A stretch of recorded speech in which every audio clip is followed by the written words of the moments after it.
Nah, teman-teman dari Universitas Pajajaran, juga dari Rumah Sakit Hasan Sadikin, dari Kemendikti Saintek dan juga dari Kemenkes. Hadirin sekalian, Assalamualaikum warahmatullahi wabarakatuh. Jadi pada hari ini saya dan Pak Brian ingin menyampaikan penjelasan mengenai perbaikan-perbaikan yang akan kita lakukan berdasarkan kejadian-kejadian yang berulang terjadi mulai dari Semarang, Bandung, Jakarta, Manado, dan Medan terkait dengan para peserta program pendidikan dokter spesialis atau PPDS. Hal-hal yang terjadi terus-menerus ini benar-benar sangat memprihatinkan dan kami menyesalkan sekali kejadian-kejadian yang berdampak bukan hanya kepada bagi peserta didik, tapi juga terutama bagi masyarakat semua. Untuk itu, kami merasa harus ada perbaikan yang serius, sistematis, dan konkret bagi pendidikan program dokter spesialis ini. Nah, beberapa langkah-langkah konkret yang akan dilakukan nanti akan dijelaskan oleh Direktur Utama Rumah Sakit Hasan Sadikin dan juga Rektor dan Dekan dari Fakultas Kedokteran Universitas Pajajaran. Tapi saya sebagai Menteri menitipkan beberapa hal yang perlu dilakukan kita ya pemerintah agar kualitas dan juga bukan hanya keterampilan tapi budaya dari para peserta pendidikan dokter spesialis ini bisa kita bentuk dengan baik agar bisa meningkatkan pelayanan kesehatan bagi masyarakat. Beberapa hal yang saya titipkan agar benar-benar harus dilakukan. Yang pertama adalah pada saat rekrutmen dari calon peserta pendidikan dokter spesialis itu diwajibkan untuk melakukan mengikuti tes psikologis. Sehingga dengan demikian kita bisa mengetahui kondisi kejiwaannya dari bersangkutan untuk bisa melakukan pendidikan ini dan nantinya akan bisa melayani masyarakat dengan sebaik-baik.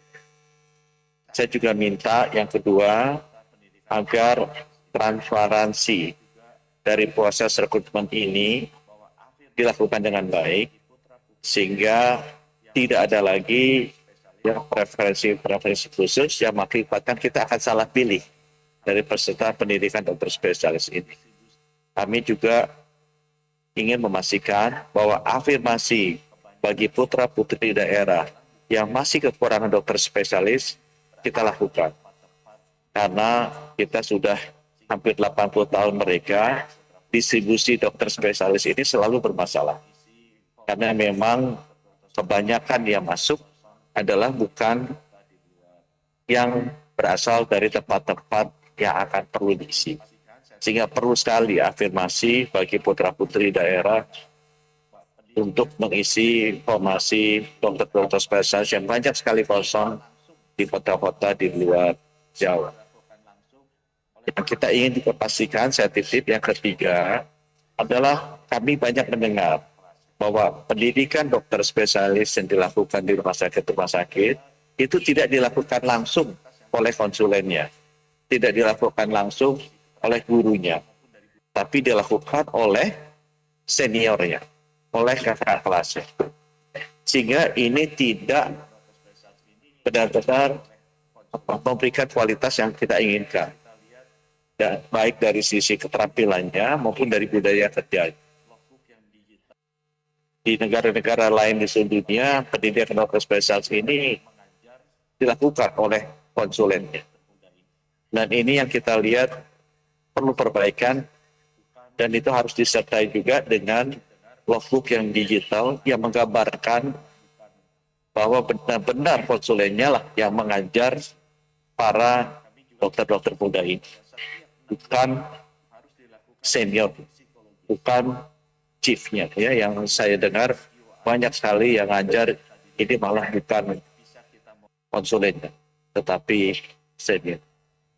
Kami juga ingin memastikan bahwa setiap 6 bulan harus dilakukan screening psikologis, sehingga kondisi kejiwaan daripada peserta didik ini bisa kita monitor dengan rutin.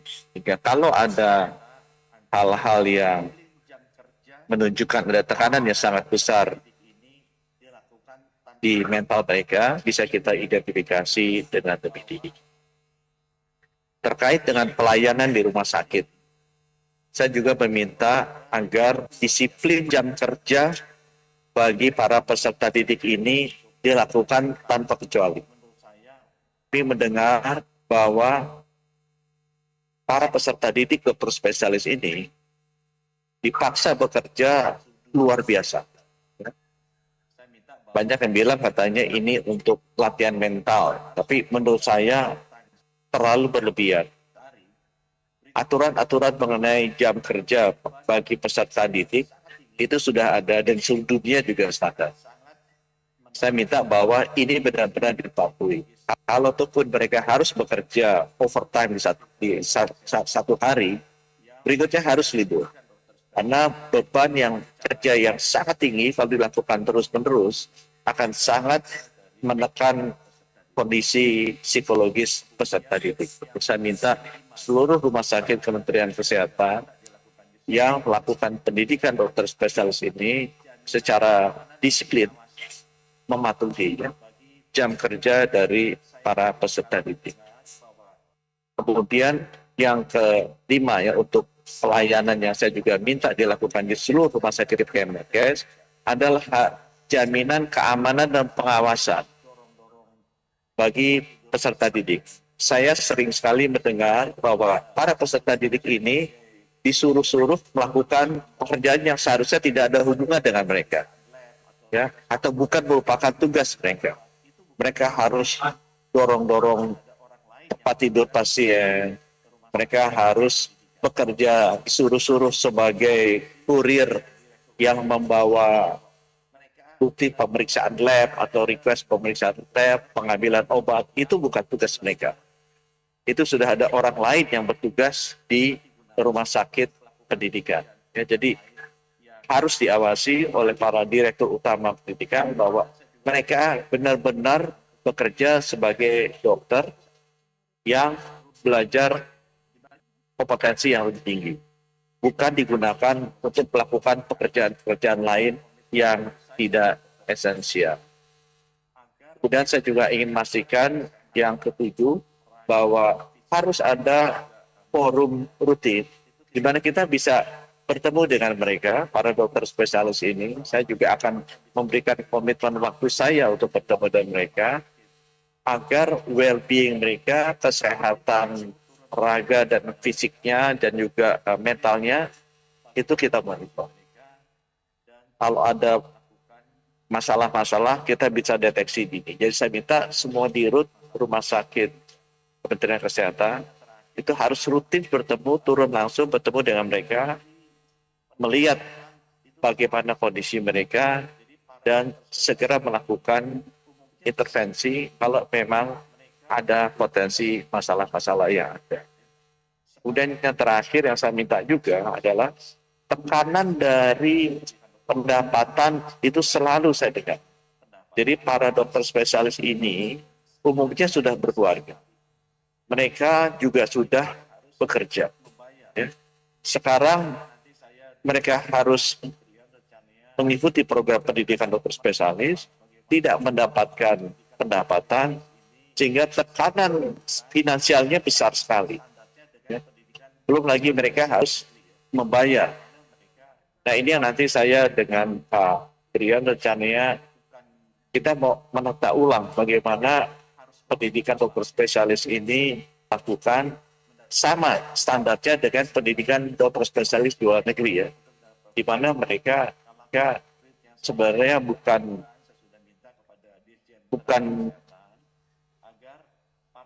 harus mengeluarkan uang ya, mereka malah mendapatkan uang untuk mendalami profesi mereka, Nah, langkah konkret yang saya ingin segera lakukan, saya sudah minta kepada Dirjen Tenaga Kesehatan agar para peserta pendidikan dokter spesialis ini kita kasih SIP sebagai dokter umum agar mereka bisa bekerja praktek sebagai dokter umum dan bisa mendapatkan pendapatan juga sebagai dokter umum.